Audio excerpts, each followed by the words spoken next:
Bonjour, cette semaine de 2018, nous allons nous intéresser aux appareils permettant la mesure d'humidité.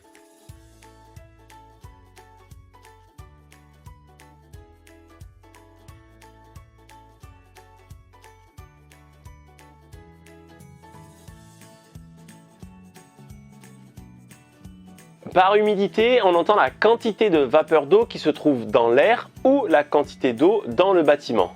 Pour savoir si votre maison a un problème d'humidité, il existe plusieurs unités et méthodes de mesure pour définir le taux d'humidité, que ce soit sur vos murs, plafonds, sols, chapes ou dans l'air.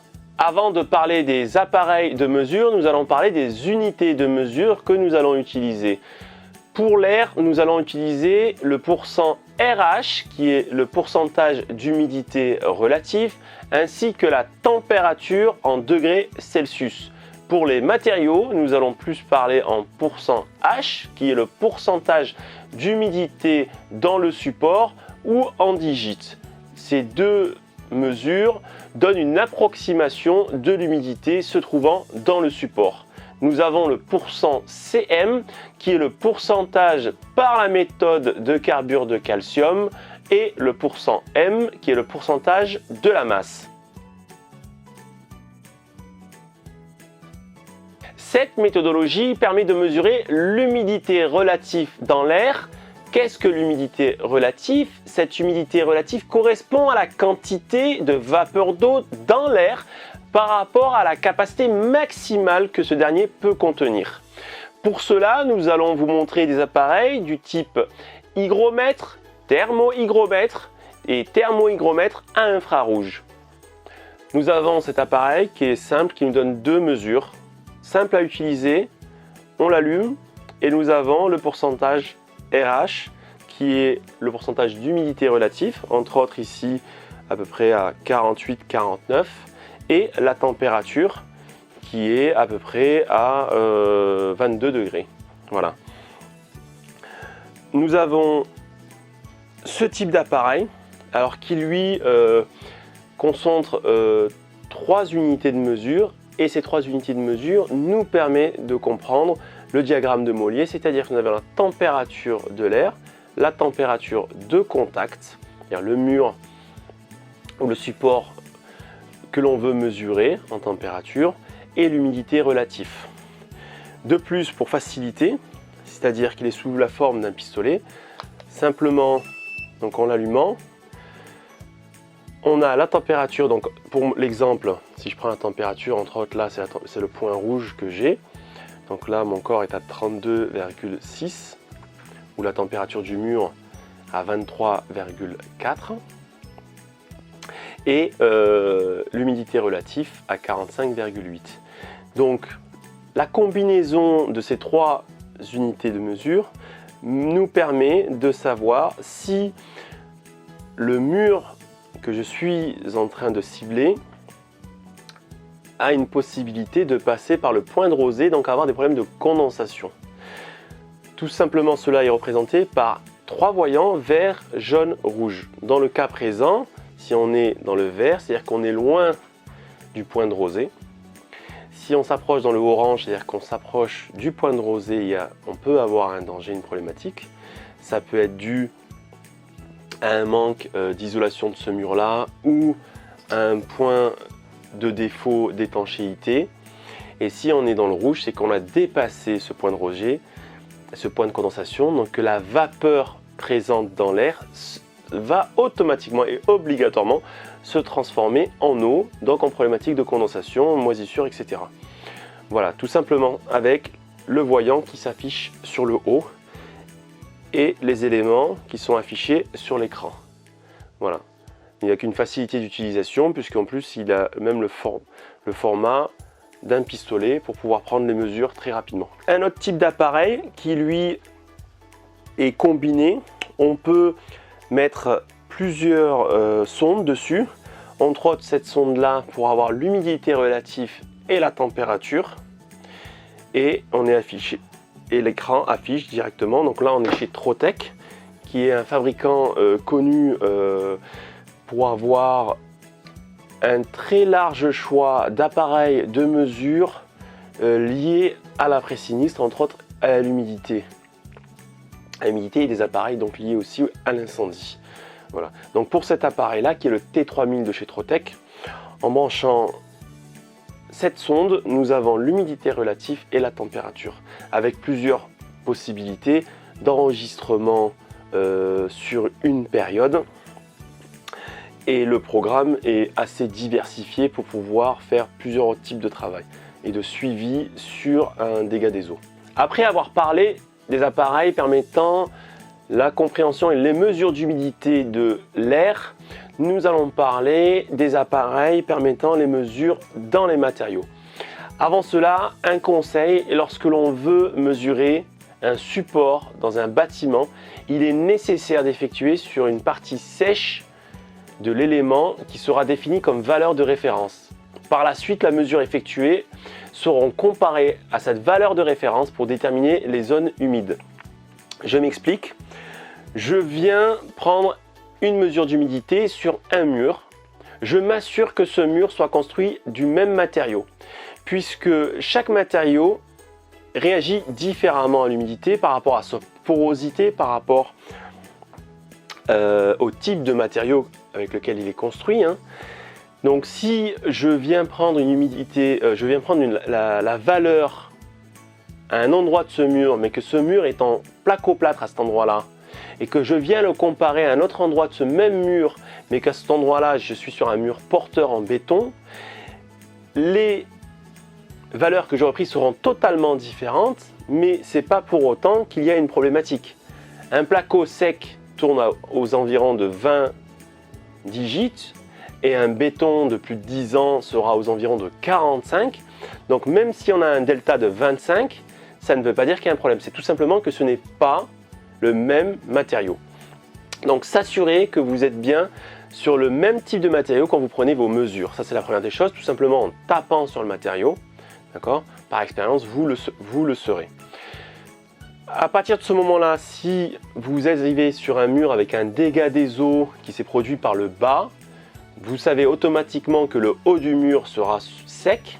Donc vous venez avec votre appareil, prendre la partie la plus sèche, faire plusieurs points de relevé et définir la valeur la plus basse qui sera votre valeur de référence. Et à partir de ce moment-là, aller sur la partie basse qui elle a pris l'eau et prendre les relevés au fur et à mesure, 10 cm sur le sol, 20, 30, 40, et vous permettre de déterminer jusqu'à où l'eau a pu monter, et surtout prendre des mesures qui vous permettront de suivre votre assèchement, s'il doit y avoir un assèchement derrière, ou le suivi des travaux, pour savoir si le mur avec le temps est en train de sécher ou est en train d'empirer.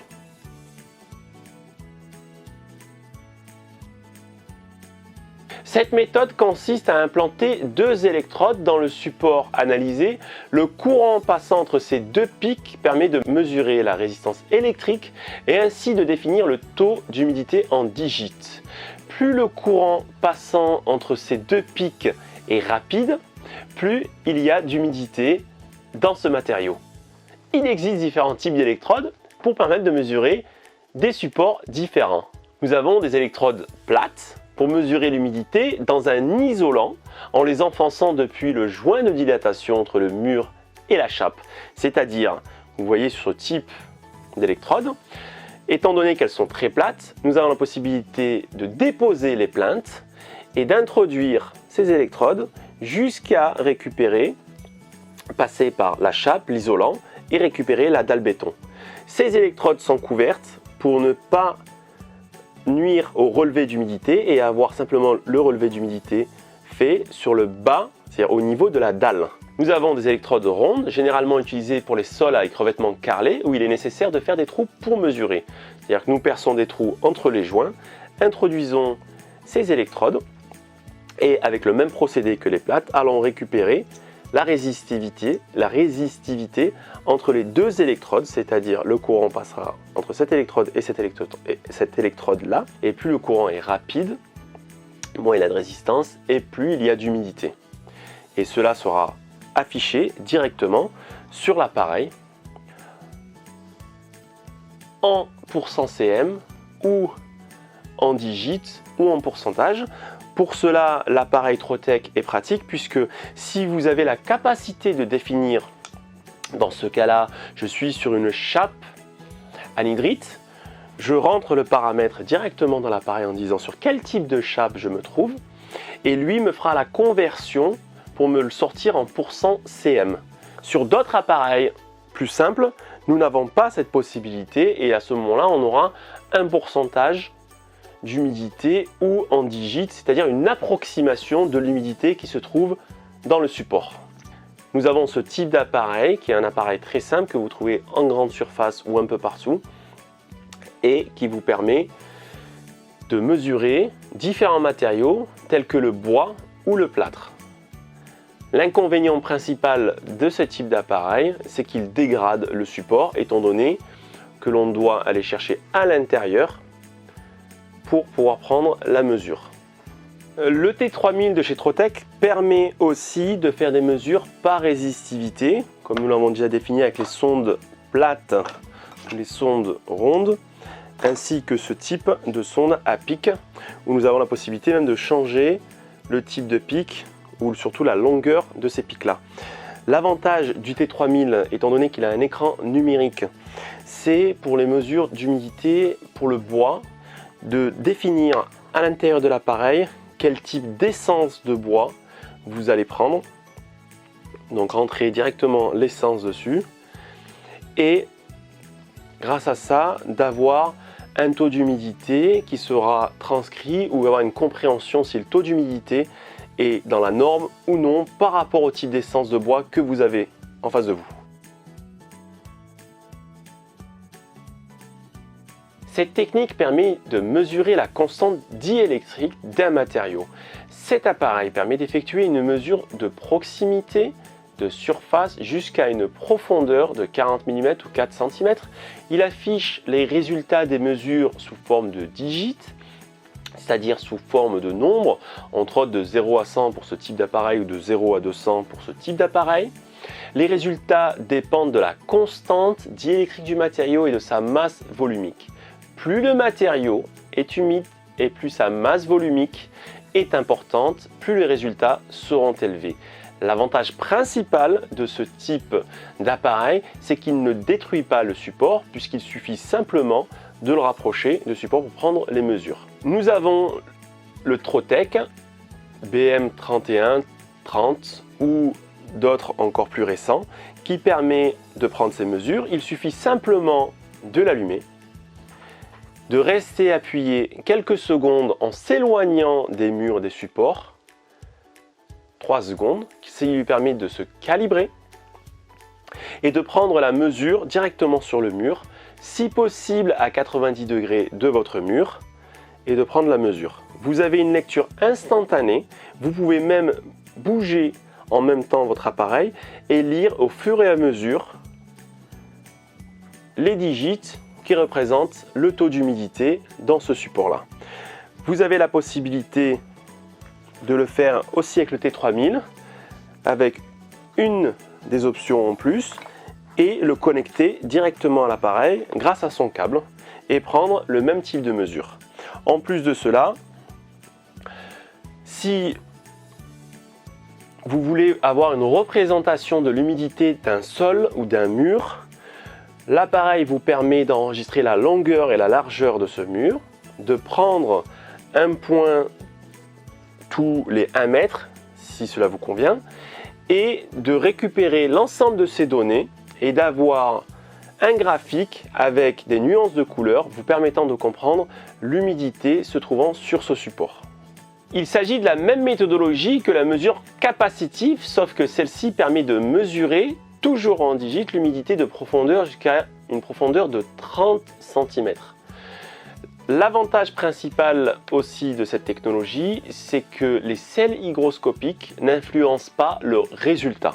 Lors de contrôle d'humidité de chape, accessible ou non par un revêtement, cet appareil convient le mieux. Il suffit simplement de le poser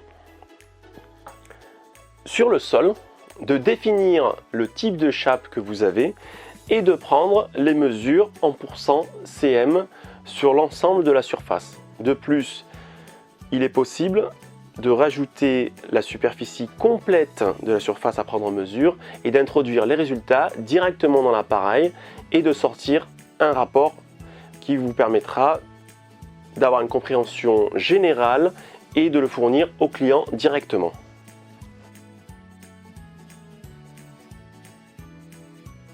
La bombe à carbure est la méthode de mesure la plus sûre et la plus efficace. Elle consiste à prélever un échantillon du support, à mélanger avec des billes en acier et une ampoule de carbure, de calcium. Le mélange de ces trois éléments permettra de définir avec exactitude la quantité d'eau présente dans le support. Prenons exemple pour une chape. D'abord, on prélève 100 g de matériau de cette chape en cassant la chape à l'aide d'un burin et d'un marteau. Les morceaux ainsi prélevés sont ensuite concassés dans un écueil en acier à l'aide du marteau, puis versés dans un récipient de mesure.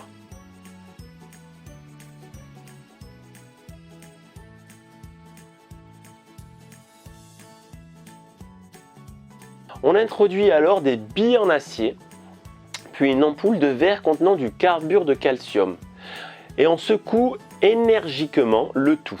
L'humidité contenue dans l'échantillon de chape réagit alors avec le carbure de calcium pour former un gaz et la pression augmente à l'intérieur du récipient. Après quelques minutes d'attente, vous pouvez lire la pression sur le manomètre et retranscrire pour avoir le résultat en %cm. Il faut savoir qu'il s'agit du seul test validé par le CSTP afin de déterminer le taux d'humidité résiduel dans un matériau. C'était Solutions après sinistre. Posez-nous vos questions dans la section commentaires, par mail ou par téléphone. Pour avoir toutes les clés en main, abonnez-vous, n'hésitez pas à aimer, partager, commenter et nous suivre sur les réseaux sociaux. N'oubliez pas, savoir, c'est prévoir pour mieux agir. À très bientôt.